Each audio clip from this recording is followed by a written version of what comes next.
Menga qaysi davrdasiz deyishsa, hech o'ylamay amallarim bilan xinoliqor, zerda, ishq ertagi achchiq yolg'onni ko'rib o'sgan davrdanman deb ayta olaman. U paytlar butun qishloqqa faqat esma uchun svet yonardi.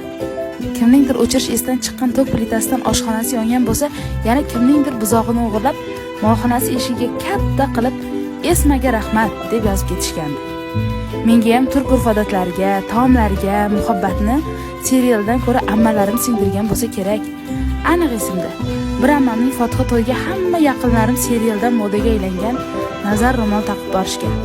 Bu modadan xinoliqordagi nazarni o'zini ham xabari bo'lmagan bo'lsa kerak.